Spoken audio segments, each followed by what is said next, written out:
Hello, and welcome to our discussion on audience analysis.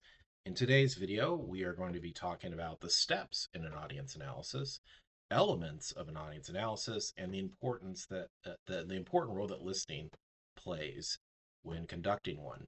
So, what is an audience analysis before we get into the steps? Basically, when you hear this term, what it means is trying to gear your message, the content of your message, and its delivery in a manner that is going to be most interesting to your audience or target their specific needs and interests in the best way. So, in other words, it's trying to make your message or your content focused on what your audience wants to and needs to hear in order to buy into whatever it is you're telling them, right? And so that's basically what you're trying to do with an audience analysis is you're really trying to gear it towards them, make it unique to their interests in whatever this topic might be. So there's a variety of steps you would do in an audience analysis, and some of them are focused more in some classes than others. It kind of depends, or just some situations than others. Some of them are more important. So generally, what you have is you have targeting, creating an audience focused presentation, and then making adjustments. So let's start with targeting right off the top. And this really isn't going to be much of the focus on today's discussion. We're going to kind of assume you've targeted the right people, but it's still very important nonetheless. So what targeting basically just means is, are you in front of people who would be interested in your message, right? Are you in front of the type of people that can say yes to your message? So if you think about just persuasion, right? Let's say you're trying to convince somebody to buy a product or service. If you're in front of people that just fundamentally don't have the money or have no probably have very little interest in that product or service, you have probably not targeted the right audience, right? They're not the ones who are going to buy the product or service. So targeting is, can you essentially go where the fish are? In other words, are you talking to people, right, who would be interested in this? So we're going to assume for purposes of our discussion that you've targeted the right audience. You know, if you take courses in business or marketing and things like that, they might talk more about how do you get in front of the right people. But we're just going to assume for most of my discussion today that you've actually targeted the right audience. That's what targeting is, getting in front of the right people. What I'm going to focus mostly on is having an audience focused presentation. So, assuming you're in front of people who are going to want to listen to your message or your content or be interested in learning more about the topic, how do you then gear the content and your delivery to be focused on them? So, this is basically, and how you have an audience focused presentation, it means using the elements of an audience analysis. So, in other words, the factors to look at to make your message to make your message focus on what they want to hear, right? What are those factors you should look at, which will then personalize your speech, right? So having an audience focused presentation is the really the meat of audience analysis, right? It's taking certain factors, analyzing them to that audience so your content is geared towards them. And then adjustments. And what adjustments is really referring to, I talk about this more in discussions on reading nonverbals, for example, or responses to people. I'll mention it briefly here now. But what adjustments really just means is in real time in the presentation, or just even when you're talking to somebody, you're giving them your message. If we're not talking about a speech per se, but we're just talking about persuasion or information content, adjustments is basically in real time. Can you see, do I need to make some changes to be more effective, right?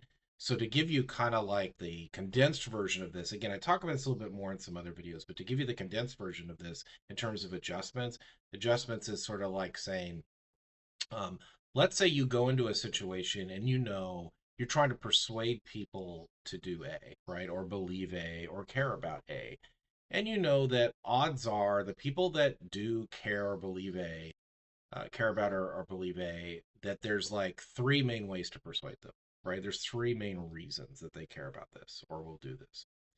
And you decide you're going to focus on reasons one and two. So let's say you're giving that presentation or they're listening to your message, you're focusing on reasons one and two, but it's just not going well, right? Or they're just not responding to that. Adjustments is basically, can you in real time switch to thing three, right? Can you now just adjust right there?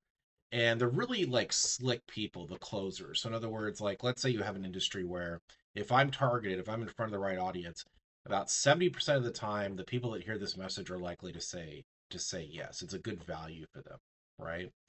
Um, So there's people that maybe get that 70%. They bat the average, so to speak, right? But there's also the people that can get the 80% or the 85%. They're really good closers, right? For lack of a better term, these are the people that can sell ice to Eskimos. In other words, that phrase can basically just mean sell anybody on anything at any given time because they're just that good, right?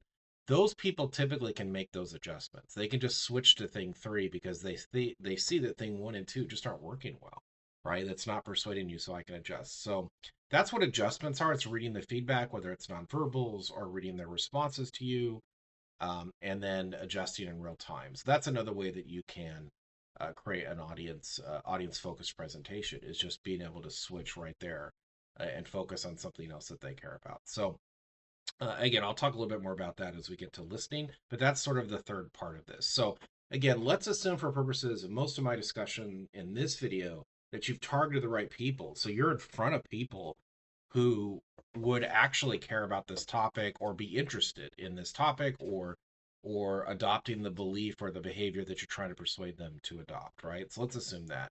What are the things you could focus on, the elements of an audience analysis, so that the traits or the aspects of the dynamics you can focus on to gear your message to your audience?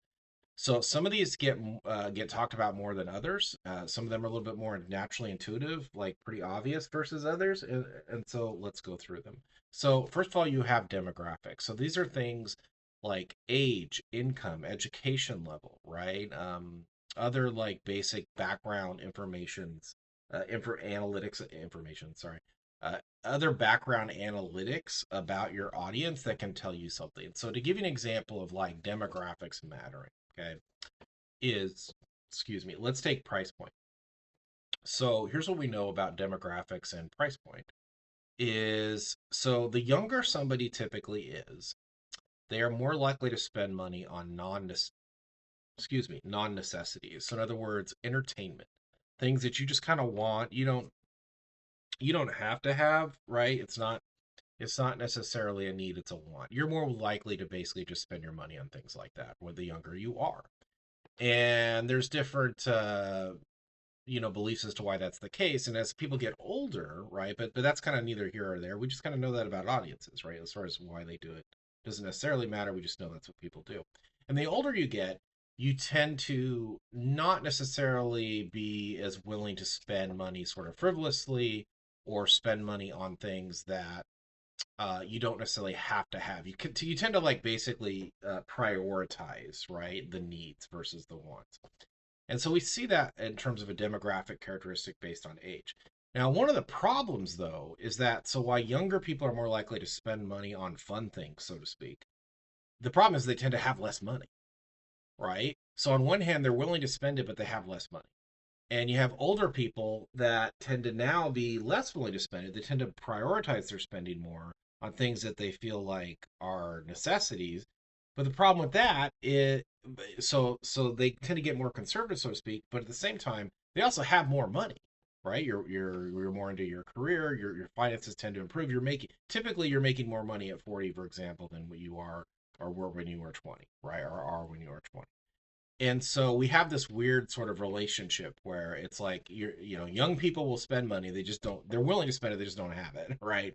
And older people have the money, but they're less willing to spend it on sort of the fun things. Now, how could that demographic knowledge of both of those things, having the money versus not having the money, and how loose are you with spending the money, how can that affect like a price point decision? Well, an example of using that demographic element of audience analysis and affecting price point is, let's say you have a product or service that's basically just a fun thing. It's not a need, it's a want. So an example would be, let's take a gaming console. When uh, when Sony released, let's say they release the next PlayStation, and if they have another physical console, they release that console, for example, I'll bet you could make an argument that what's included in the console, if you look at the demographics like if you look at the technology in there, so for example, the graphics card, and it's probably gonna be able, it'll play 4K and 8K Blu-rays. It can get on the internet, like all the things this thing could do. You can make an argument that you could place a new gaming console, whether it's Sony or you name the manufacturer, at like say $1,000, right? You can make that argument. It's probably worth that in terms of the tech you're getting. and all of its multi-tooled functions. Now, what's the problem? They can't do that. Even though it might be probably worth it, right? You could make that argument that it's $1,000 value, let's say. Why can't they do that? Well, here's their problem. Lots of people buy PlayStations. 50-year-olds buy PlayStations. But they know that their sweet spot, their target demographic, like the most people that are buying and playing a PlayStation are like, say, 15 to late 20s, right? Or 15 to 30. And so their issue is that, yeah, there's people that want this. Like we can target the right audience, but the demographics tell us that, and they're willing to spend money on this, but the demographics tell us is that the problem is yeah, they'll spend fun money, but they don't have any money for fun, right? And so we can't price it at that. So they have to actually artificially lower or suppress the price point of a PlayStation because it's a want, not a need. And their target audience is younger people that tend to not have a lot of disposable income. This actually is something that happened with the PlayStation 3. When it was first released, it was not selling well, and it was basically overpriced for what people could afford to pay, not necessarily what its value was. And Sony actually ended up reducing the price, and I think it became the best-selling gaming console of all time. I'm not really a gamer, but that's my understanding. So that's an example of demographics affecting things, right? So, um, and again, that's one example. Doesn't always affect it that way. So, like I mentioned, that like people get older and they tend to be less willing to like they prioritize needs versus wants in their spending, but they also have more money, right? So let's say you're selling a product or service that's a want, it's not a need, it's a fun thing, right? It's just cool. um, but it's targeted more towards older people or more of a wider range in terms of the age demographic. Well, guess what that means? You can go ahead and set the price point higher because the older people that do want that will have the money to pay for it, right? But anyway, so demographics are things like that, and those tend to influence. Those can be factors you should consider. Previous acts. So previous acts just means behaviors of people. People show you who they are. Listen to them, right? Look at their behavior, uh, believe your eyeballs, and that tells you what they care about and what matters to them. So I don't have to talk to people to gear my message towards them or gain some understanding of what you care about as an audience. I can just look at your behavior. Okay, so that's what previous acts is. An example of this would be: do you think that this week um, uh, fast food restaurants are having like internal meetings about how do we improve the quality? How do we make like do you think, burger chain X, right, is going to have a meeting this week of some fast food restaurant. They go like, "You know what? How do we make our burgers like just the number one when people think quality burgers, they think burger chain X." Do you think they're worried about that? Think they're thinking about that? Probably not, right? Now, why is that? Because they got signs up that say so many billion served, right? They know that like people know when they go get fast food that they're not necessarily getting the best quality, right? That's not why they're going to fast food. It's not for quality. They're going there because it's never been great quality, right? It's not good quality. And not only is it not good quality, it's unhealthy, right? So they know that because billions of people through their behaviors continue to patronize these establishments, right? What are you telling them with that behavior? If I've had crap quality, but billions of people keep going through the turnstiles, that tells me you don't care about quality because you keep coming back. I don't have to ask you the question. You've shown me you don't care, right? Now, what have you shown me? This is more about price point. This is more about convenience, right? Speed of service. It's about those things. Because again, why do people claim they go to fast food restaurants? It's convenient. It's cheaper. I think the cheaper thing's a myth, but that's a whole rant. I think there's this big myth that like it's too expensive to eat healthy, and I actually think it's more expensive to eat unhealthy, but for a variety of reasons, including the literal cost of the food. But anyway, the fact that people keep coming back, even though they know it's not great quality, that then tells these chains this isn't about quality. You don't care about quality, because otherwise you would have stopped coming a long time ago. And so you can look at people's behavior and that can tell you things about them. So that's a basic, simple thing you should look at in terms of an audience analysis. Cognitive and emotional orientation towards a topic. This basically just means what is their mindset coming in. Oftentimes people already have either logical, intellectual, just they have opinions about something, coming into a situation. So if you already have opinions about a topic and somebody comes in and starts talking to you about the topic, that's going to slant how you interpret everything. So since we're talking about gearing your message to the audience, the point here is you should spend some time brainstorming and asking yourself, what do they already think about this? Before I say anything to them, what is their opinion? Right? And is that opinion going against, working for me or against me? Right? And do I need to address that? Or emotional valence towards a topic. So this is, in other words, is this something that they have anger about, that they have good emotions surrounding, negative emotions, whatever you want to say, right? But it's just thinking about those things. What is their mindset coming in? Procedural outcome needs. Now, this is one that's less intuitive. It tends to get overlooked. It's not necessarily, excuse me, excuse me, always talked about. But this is basically how does somebody want to be treated? That's procedural needs. And outcome needs is what are you actually giving them? Okay. So how is somebody treated and what are you giving them? So procedural needs. This is basically just saying there are certain topics where what matters is not necessarily what people get. It's actually not the outcome. What matters is the process. It's like, how am I treated? Okay. And so you need to sometimes think about that with certain topics is that what I'm dealing with here? Is this about how my approach, or is this about what I'm actually telling and selling people, my content, right? Now, oftentimes, of course, it's both, but there's just some things where the approach matters, right? Now, why would that be? Why would process matter so much? Like the procedural need of, like, I have a need to be treated a certain way. Well, the reason that matters is because, quite frankly, there's a lot of things out there, a lot of topics where you're getting persuaded on something, or you have a choice in, like, do you go with person A or B on something, where, quite frankly, what you're going to get is exactly the same. In fact, the only difference is the process. Okay. So, um, this happens in, like, for example, let's say you're going to buy a car, right? You go car shopping and you go to one dealership and it's very high pressure sales, and you feel like they're not necessarily being transparent with you, or they're always trying to upcharge you things versus another dealership. Well, look, the dealership just gets the cars. They don't make them themselves, right? Like, you can go to a given, you name the manufacturer, you could go to Ford or Chevy's website and just figure out what car, build the car you want right on the website, figure out the suggested MSRP.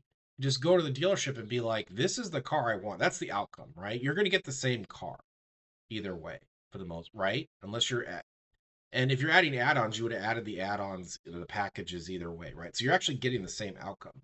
What's the difference? The only difference between the dealerships is how you feel they're treating you, right? If they don't give you the price you want, some people will say, well, yeah, but some dealerships have better sales than others. Well, they may be throwing different outcomes at you, but you can still get to choose the outcome. So, in other words, the outcome is still the same. In other words, if you want the car for a certain price point, you could just go to dealership one and say, here, look, I built it online. Here's the car I want. You have it or not. And I'll pay MSRP or this much below MSRP or this much above, and that's it. And if they don't give it to you, you could just go to the next dealership for the next dealership until they give it to you, right? Or literally call the manufacturer and say, "What's the deal? None of your dealerships will give me this car. This is what I want," right? So you can get the same outcome. The only difference is how you're treated, right? Or we at lower level will make these decisions in our everyday life. So think about it. Like, let's say you're going to go buy a T-shirt, and you're going to buy that T-shirt. This is a T-shirt, like, it's a lounge T-shirt, and you would get it at Target or Walmart kind of level of T-shirt, right? I think we can all agree, like, the quality, what you're getting when you buy a pack of T-shirts to just kind of hang out in, to chill in. When you get them at Target or Walmart, it's kind of the same. It's not that big of a difference. So why do you choose one or the other? Process, not because of what you're getting. You probably pick one or the other because you're closer to a Target than a Walmart, or vice versa. Convenience. It's not about what I get; it's convenience, right? The quality's the same, the price point's the same. If we're gonna compare a T-shirt at, Macy's or Target, okay, maybe not, maybe now we're talking about some quality differences, right? and the outcome's different. But that decision's made because of convenience. Sometimes you make that decision because, look, there's some people who just hate Walmart and won't shop there for a variety of reasons, right? I might be somewhat aligned with you. I don't go to Walmart. There's people that don't like Target though, right? Won't go to Target for other reasons, right? So anyway, sometimes we make decisions just based on how we're treated, not what we get. And you need to remember that sometimes. And again, typically it's both that matter, but I'm just saying don't lose sight of that. Now, outcomes. This is basically what does somebody get in a situation. Um, Now, this should be kind of obvious that like your message should focus on what do people want, right? Like if I'm trying to persuade people to change a belief or behavior or just care about a topic, if I'm just being informative, we're just talking about information content. Uh, it should be kind of obvious that like, well, gee, my message should give people what they want. The reason I'm pointing this out is you should focus on this. Why it's not always obvious is for basically two tracks, two reasons. The first reason this is not always obvious is sometimes people they don't actually take the time to effectively brainstorm all of the outcomes they could target. So in other words, um, they might go into a situation and they're like, "Oh, hey man, you should care about this or believe this or do this because here's the two main benefits." When that those two may be true, but if they thought about it more, they maybe could have came up with 10, right? There's more meat on that bone that you need to go grab, right? That you could like throw at them. And because they're not really brainstorming, they're not thinking about all the possible outcomes. And the second reason is quite frankly, people don't always say what they're not always transparent about what it is they want, right? And you need to think about it to like pull it out or even just pull it out of them in real time. Like they're not always obvious about it, right? And so you need to think about it, right? Sometimes people don't really know. Like they kind of know they're interested in something or they might want to do something, but they themselves have not fleshed that out. So I mentioned like if you really thought about outcomes, you can come up with more of them. Now, what is this going to? This goes to you might have heard about this in other courses, but there's notion of something called Maslow's hierarchy of needs. Okay, so what Maslow's hierarchy of needs is basically these are human needs that we all have, right? At varying levels, are different for everybody, and they're also different not just on individual personalities, but our situation. But they're basic human needs we all have. So you have physical needs, which is the need for air, water, food, rest, health, right? Security needs, it needs to be safe or shelter, stability, right? So these two level lowers are basically like survival needs, essentially, right? Then you get into let's assume that that's you're good with that, right? Then you get into like social needs. So this is the need to be loved, belong, to be liked, included, right? Fit in. Ego needs is the need for self-esteem, to feel good about yourself, to feel like you have worth and you have valor. There's valor. Can't talk today. Value, power, recognition, prestige. Like these are needs we all have at some level. Self actualization is basically the need for development and creativity.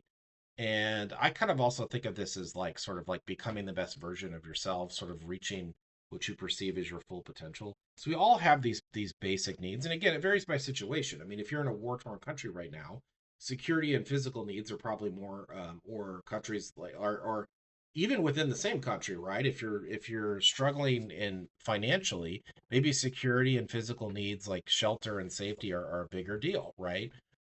Or like I said, you're in a place with like a military conflict or something like that. But let's look at some of these others, right? So I mentioned they kind of vary. So just like the physical safety needs vary, these other ones vary too. So like let's take social needs, right? We all know people that are kind of like more social butterflies than others, right? We know people that like just hate being single. They have to be in a relationship, right? We know people like that, right? Or people that it's the approval of others is like really important to them, right? I must be loved by all. Um, Now, there's people like that, but there's people where that need is less of a big deal for them, right? There's people that aren't really social butterflies. There's people that are more like, I don't really care if other people, what they think or if they like me or not, right? And so, in other words, it doesn't, by the way, if you're more antisocial, it doesn't necessarily mean something's wrong with you. I think sometimes people take that as it inherently means something bad. Now, can it mean something bad? Yes, but not always. Like that just might be part of your personality, where it's just not as social needs are not as big of a need for you, right? Now that being just like ego, right? We all know people that are more egotistical, self-absorbed.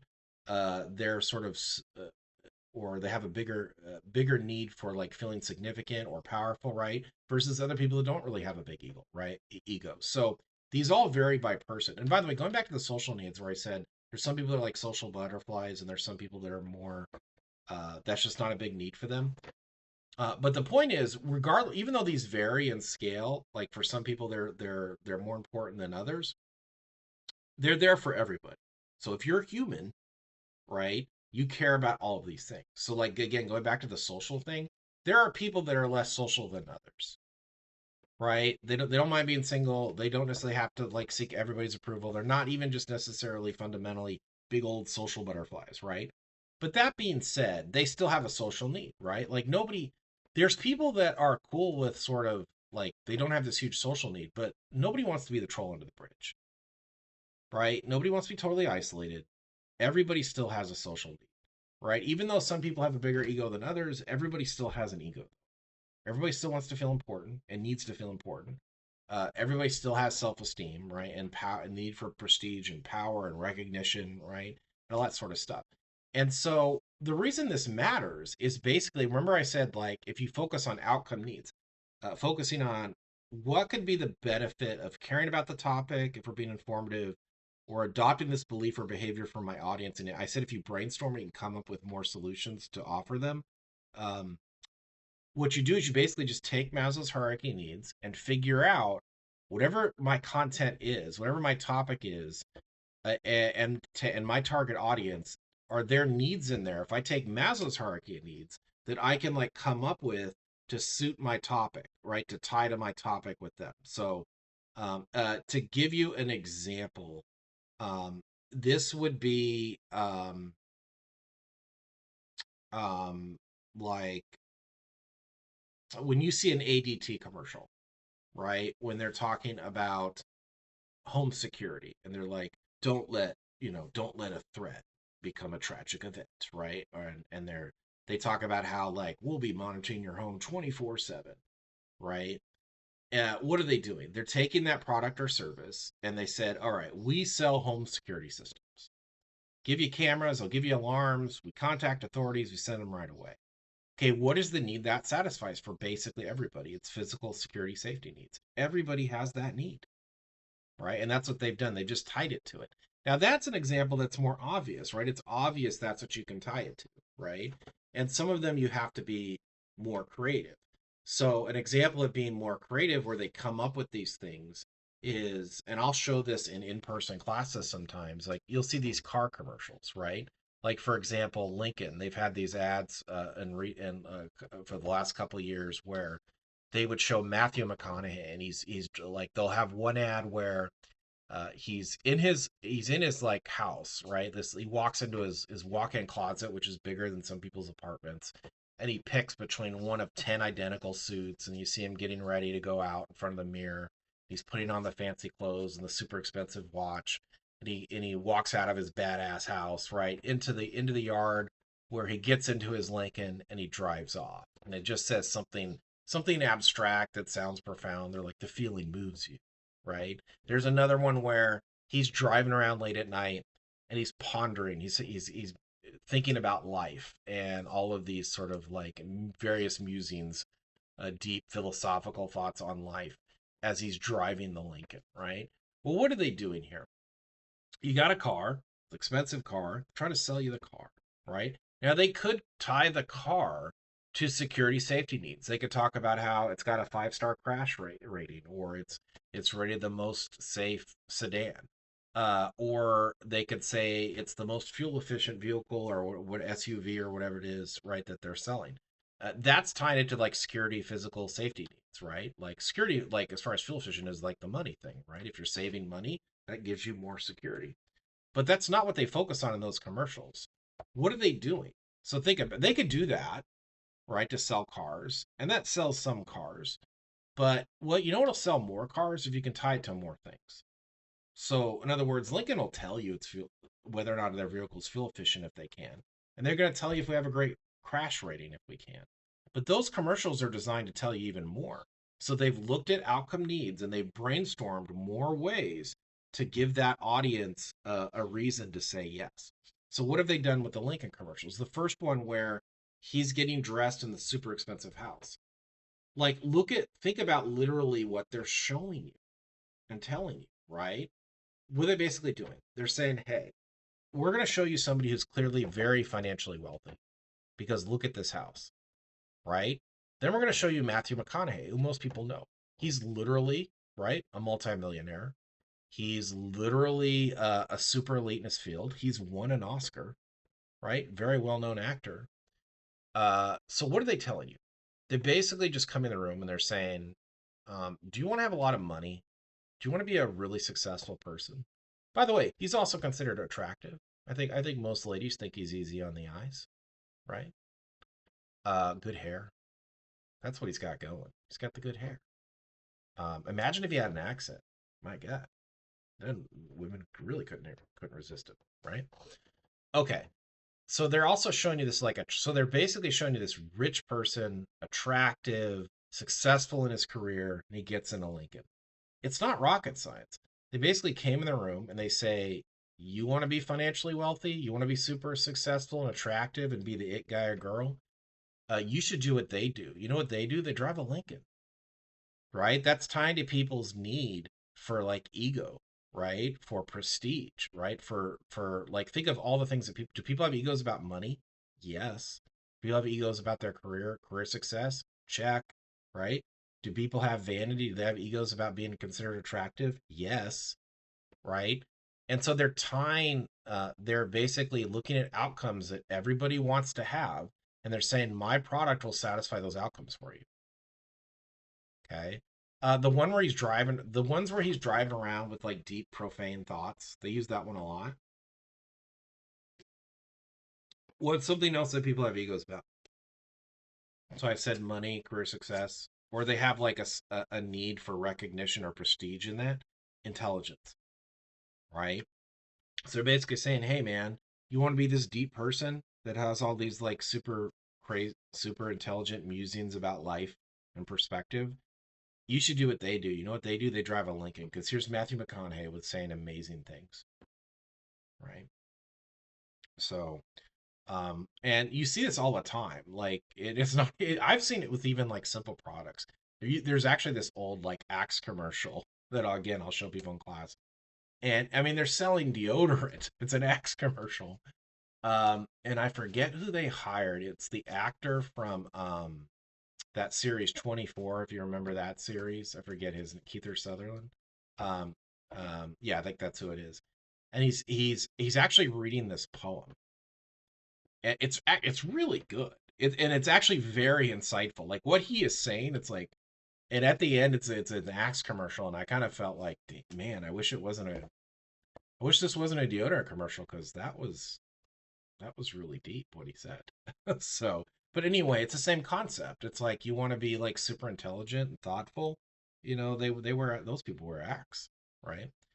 So you're tying these outcome needs to these things. If you just can brainstorm this a little bit and use Maslow's hierarchy needs as your guide, you can look at your audience and go, what are the needs that I can like sell them on?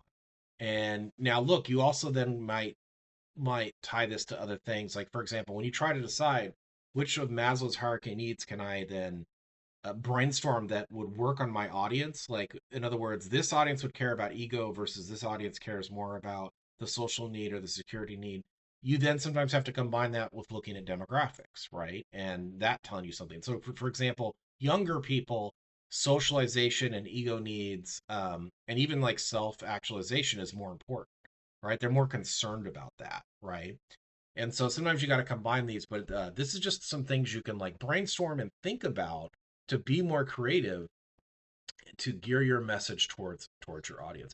And what's going on there, by the way, is I have this slide here. I should have moved up here, but basically what's going on here is what does focusing on needs allow you to do? What I'm basically trying to tell you is do this thing called create value, meaning if you focus on outcome needs and you try to brainstorm what are some extra ways to sell this, you are creating more value, more solutions, more options to get them to say yes, to get them to agree with you, to care about the topic, or buy the product or service. That's basically what you're doing here. Couple of other things that you should maybe focus on or remember to think about is norms, self-image and advocacy, social support and influence, perceived risk, and any other element of communicative context. So norms is basically what is people's generally adopted beliefs or behaviors. So in other words, what are they already doing? If you are trying to persuade people to do something that kind of like leans into what they already do, that's the best case scenario. That's the most effective, right? Now, if you're trying to get people to lean into something that's going against their norms, that's harder to do, right? So if you're trying to sell them or tell them something that they're just not used to, that can be a problem. So you need to think about: is there a way? Does this go for or against their already existing beliefs or behaviors? And can I lean into that if I can, or if I can't lean into it, how do I address that?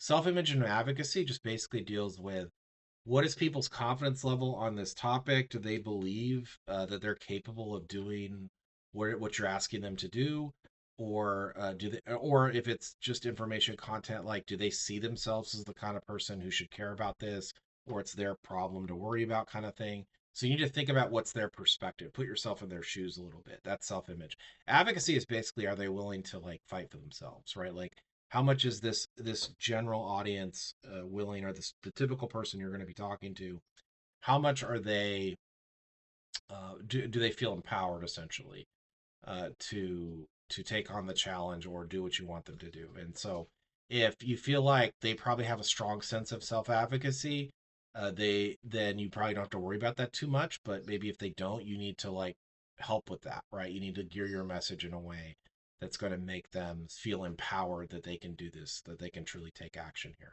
Social support and influence, this basically just deals with, are there social factors that could be influencing them to agree or disagree with your message, to care about your message, adopt your message, and do you need to then adjust accordingly, right? So it's just considering the social dynamics, the social factors, right?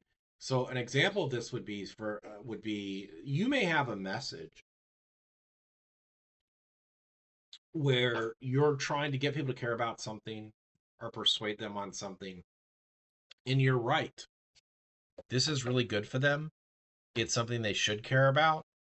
But the problem is that the social just environment just isn't conducive of it. It's not the right, you're basically just not reading the room, so to speak, right? It's not the right, either the social support is completely against you, so they just don't want to go against that, right? Or the other people or factors influencing them from a social dynamic is going against you, so you're not going to be able to overcome it, or it's harder to overcome. And so what I'm just saying is you need to think about that a little bit. Think about the social landscape that you're in. Are they more likely to go against or for your message, and should you adjust accordingly? Perceived risk is basically for topics where you're asking the audience to do something that's considered a bit of a risk, right? Or it's something where they're going to have some skin in the game here. And do you think they're likely to do that, right? If there's a lot of risk, they're just less likely to do it. So you need to think about that, right? And what happens with perceived risks, by the way? So first of all, if you're asking people to do something that is them putting a risk on their plate, so first of all, people are just less likely to do that anyway, right? So you're already fighting an uphill battle. The second issue with perceived risks is that, so the younger people are, the more likely they're willing to go ahead and take some chances. And that's that the basic like intuitive belief is that that's because they have what's called runway, meaning if you're younger, you tend to think, well, I got all the time in the world, right? And so I'll take some chances. If it doesn't work out, I can fix it later, right? And people get older, they tend to take less risks, right? So when you're trying to assess perceived risk, one of the things that you should do when you're thinking about your audience is ask yourself, is this audience made up of the type of people who would be willing to take this chance? And if so, great. And if not, you kind of have two choices: either get in front of a different audience that's more likely to take the chance, or how can I reassure them that taking a risk here is okay and worthwhile, right? So just think about that perceived risk. Again, it doesn't apply to every topic, but it's out there. And then anything that's an element of communicative context might matter. And communicative context is something that I've talked about in other videos, where it's essentially things like message, meaning, channel, noise, feedback. It's all these things that are present in any communicative setting. And it basically just means sometimes you got to ask yourself, Are those affecting things? So messages affecting things would be, am I choosing the right words? Right? Is this the kind of thing that needs to be done one on one versus this should be done in a crowd in a speech, right? Is this something that, so it's like choosing things like that. Or meaning is like, it literally is my content also like what the true meaning I'm giving coming across, does that need to be adjusted, right? But sometimes you need to adjust all those different factors, right? Is there noise? Is there distractions? I talked about that in other videos, whether it's internal or external. So, excuse me, don't forget to examine all the elements of communicative context. Where'd it go? I sorry, I have a slide I gotta move here. Something else, just to like a little fundamental point to also consider is doing what's called a post audience analysis. So post audience analysis is basically after your audience has like heard the message, is analyzing how effective the elements of your audience analysis were. So it's like do an autopsy report, right? Like sit down and ask yourself, okay, what worked, what didn't work. And also, you should consider, it says conduct a wrap up interview, but there's different ways to do this. It basically just means when you want to learn, when you want to like take your prospective audiences moving forward, you want to learn about them, you've got a couple of ways to do it. Now, one is sometimes you learn about them by not even talking to them. That's like things like looking at Maslow's hierarchy of needs, right? If you're a human, I know these things will be true about you. Sometimes you can learn about them by doing so in that case you're kind of brainstorming, right? Another way you can learn about them is by actually talking about them, doing surveys, doing studies, that kind of stuff. A third way is to just like take, instead of like looking at prospective or potential customers or clients or potential people to care about your message, another way is to simply look at the people that already do care. So in other words, instead of like trying to gauge and analyze the people who might say yes, what if you talk to the people who already did say yes and find out why? Or said no and find out why. So in other words, ask the existing people, the existing audiences what well, what did, right? So it could be an interview, it could be like a simple follow-up questionnaire, it could be a follow-up meet and greet, but just like talking to them afterwards. I mean, I've seen this happen in a real time, like real situations with businesses where they will sometimes tell people like, "Hey, we'll give you this Amazon gift card. Just come in and talk to us." Right? Attorneys can do this. We can do things that are called pulling the jury, or where we can ask them. It's not necessarily pulling the jury, but like we can ask them questions after the case is over about what worked and what didn't work. Right? But anyway, consider like doing a follow up, right, to ask those people to try to gauge what went well. Okay. Now, last little kind of dynamic I want to talk about with audience analysis deals with listening. So, the reason listening kind of matters, if you take communication courses, they're going to talk about listening in a variety of different situations and contexts. But the reason listening matters is that if you were just listen to people, oftentimes they will tell you what they care about. In other words, they will tell you how to sell them. They will tell you what matters to them and how to persuade them if you would just be quiet and actually listen. And a lot of people just don't do that. So there's this quote with listening I like to point out, which is be interested, not interesting, which means focus on them. Be interested in them. Stop worrying about you. A lot of times, what happens in conversations is we're so focused on us and getting out what we want to say that we're not listening to what the other person's saying. And when it comes to persuasion or like communication, we're not listening to the things that really matter that they're saying, right? That we can use if it's a professional setting to maybe persuade them, or in an interpersonal setting that we can use to maybe improve the relationship, right? Like so, be interested, not interesting, which is like focus on what the other person is saying. Don't always be focused on you. And there's times you got to be focused on you, sure, but don't just always do that, which tends to be one of our natural instincts. So why should you do this? You'll be better able to assess your audience, like I just mentioned, like what matters to them because you're listening to what they're telling you. And by the way, there's a second benefit to this where if you actually keep a conversation focused on the other person, they tend to actually perceive you as the better communicator, right? And so this goes back to something I talk about in other courses. You might have heard this in another communication class. There's a phrase that gets talked about in communication, which is that everybody's favorite radio station is WIIFM. What's in it for me? Everybody cares about themselves. They just care about themselves. Now, not everybody, obviously. A lot of people, though. And they're just worried about themselves. They're the star in their own movie. They're all that matters. And so if you're talking to somebody, so think about that. Everybody's favorite radio station is What's in It for Me, WIIFM. If you're talking to somebody and you keep the conversation focused on them and what matters in their world and their interests and their problem and potentially solutions for them, they're going to leave that conversation feeling like it was amazing. Right? Now, why is that? Because they spent the whole time talking about themselves. And they love them. I can't say this 10 times fast. They love them themselves. They love them themselves, right? They love talking about them, right?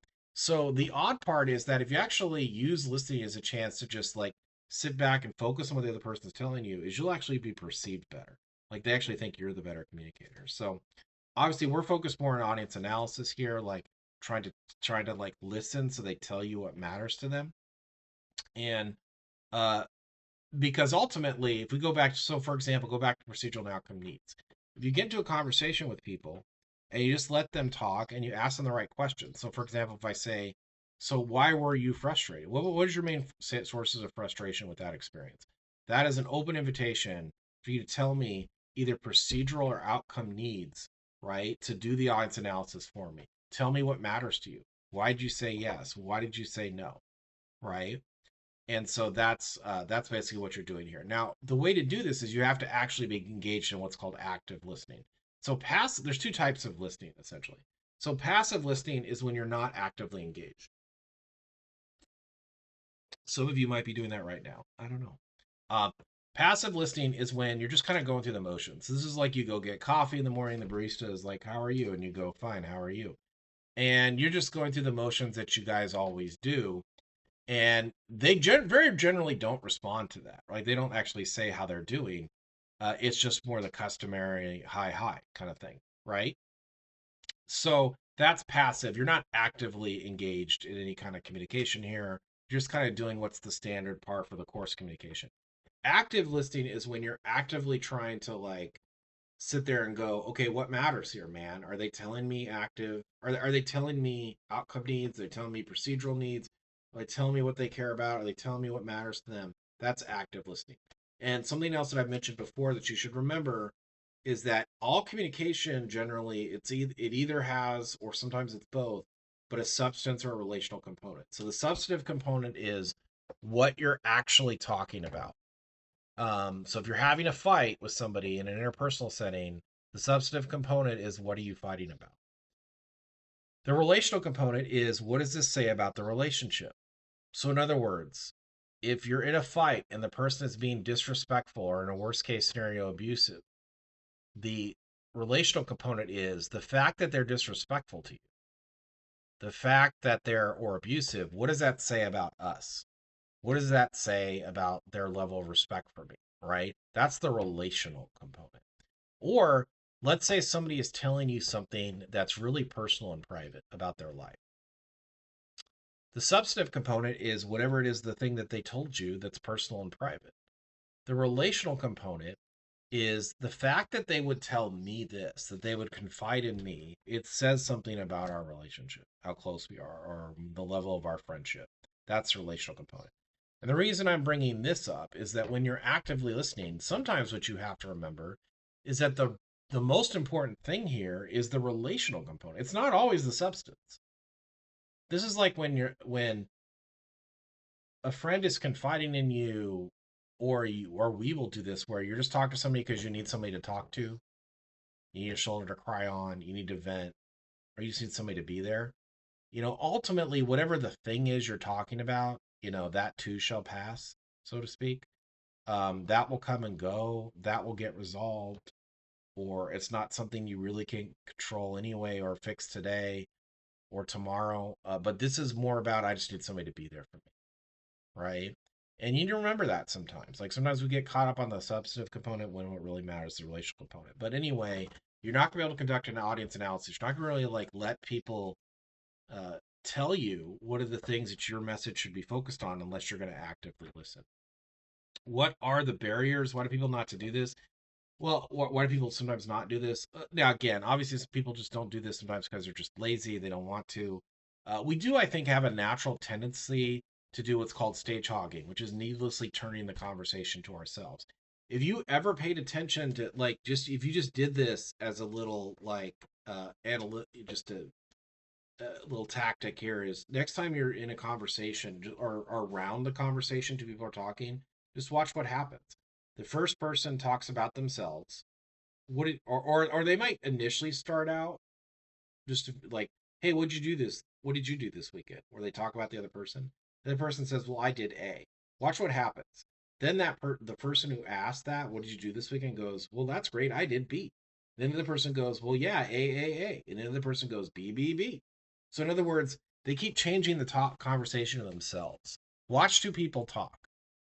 So that's like stage talking, where they just constantly bring the conversation back to themselves. I have this problem. Then the person's like, yeah, well, I have this problem. Well, my problem's bigger. Well, my problem's big because of this, right? And they just constantly change the conversation back to themselves. Now, on one hand, we have a natural tendency to do that again, right? So that doesn't necessarily mean there's something terrible, but you want to fight that a little bit. Stop doing that all the time, right? You know yourself. It's okay to like learn about them. It doesn't mean, and obviously there's times when you do have to talk about yourself. I'm not saying you always change the conversation to them. But what I'm saying is if you're not talking about them from an audience analysis perspective, you're not really using this as an opportunity to have them tell you things that you can use to persuade them or get them to care about the topic, right? So stage hogging is when you needlessly do this, when you miss an opportunity, right? Insulated listening. So this is when people ignore information they just don't want to deal with or don't want to hear, or only responding to the parts of a message that interest them. So in other words, you're just cherry picking, right? I ignore the stuff I don't want to hear. I'm only responding to stuff that I want to, and that's just not, you're missing. Uh, A, you could be missing stuff that really matters. B, you could be missing opportunities to really gear your message to the audience more effectively. Now, I do say that can be legitimate. What I mean by that is sometimes there are certain parts of the message that you're staying away from or that you're not focusing on because it serves no useful purpose to do it anymore, right? Or it's not going to go anywhere productive or positive or healthy, right? And so sometimes you do need to steer a conversation. I think we can all think of situations like that. There's situations in people's interpersonal lives where we need to steer the conversation in a certain direction because to not do so just wouldn't be productive. Like I see that happen where clients come in and they're talking about something that is really important to them, but it's just not legally relevant to their case, right? And so it's kind of like, hey, the meter's running, and I do it in a sensitive way, but I got to get them focused more on the things that's going to like help resolve their legal matter, right? And so that would be an example where you kind of legitimately have to steer a conversation, but keep that in mind. This is a barrier. It says sensitive listening is when you not respond to important aspects of a message, or you don't respond with the appropriate like emotional empathy or sympathy as needed, and that can really turn people off. So you got to be careful about not about making sure you don't do that. And then any element again of communicative context could be affecting things like the messages you're giving, the feedback you're giving that person, or the noise. Right? Are you talking to them in a situation where they're distracted and they can't really? You're not communicating well because of that. There's external environmental factors and things like that. So anything in communicative context can also play a role. Other issues with listening that sort of helps you be effective: make sure you do not prejudge in a given situation. Don't go into it thinking like you already know what somebody's going to say or you already know what their perspective is. Now, can you have an idea? Of course you can, obviously, but don't just assume, right, that you've just got it all figured out because then a lot of times you're not necessarily really being open to listening to what they have to say. Give communication cues that actually show you're listening. So these are things like actually looking at people, right? Making eye contact, nodding your head, right? Verbal cues, saying uh-huh, right? Like at cues that like if you ask somebody a question for let's say you're not listening and you ask somebody a question and it's something they've already said that tells them you weren't listening, like I just told you that, right? And so give the cues that show you're listening and don't do the things that show you're not listening, right? uh Take notes. So this is more for professional settings, but it does matter to take notes. A lot of people are like, oh, I'll remember. um But the most research with people shows they tend to only remember things about 50% immediately after they hear it. So you usually right away you lose about 50%. That goes down to 35% after 8 hours and 25% after 2 months. So in certainly like professional settings, take notes. Make sure you write it down. Or if for some reason you can't take notes in that immediate setting, try to take notes right away afterwards. Right, follow up that way. So that's very important. And in terms of like also for college students, this is why it's important to study your notes uh, close to after the class or the discussion on it, or while you're engaged in that material to still be studying. Then a lot of times what happens is people wait until right before a test is coming, for example, and then go back and study stuff that they looked at weeks ago, and you've already lost a lot of the stuff. So some of those connections, and there's even examples where people then can't even understand their own notes afterwards, right? And so you got to be careful about that. So it's one of the good study skills is to make sure you review your notes, review the material soon after hearing it, to help like improve these retention numbers, right? So these are kind of like retention numbers, assuming you're not using tactics to improve them, like you're not taking notes and you're not reviewing the material immediately afterwards. So those are some of the things that you can do in professional settings. All right, we talked about a lot of things today with audience analysis. I hope you found that helpful, and I look forward to also hopefully seeing you guys in the next video.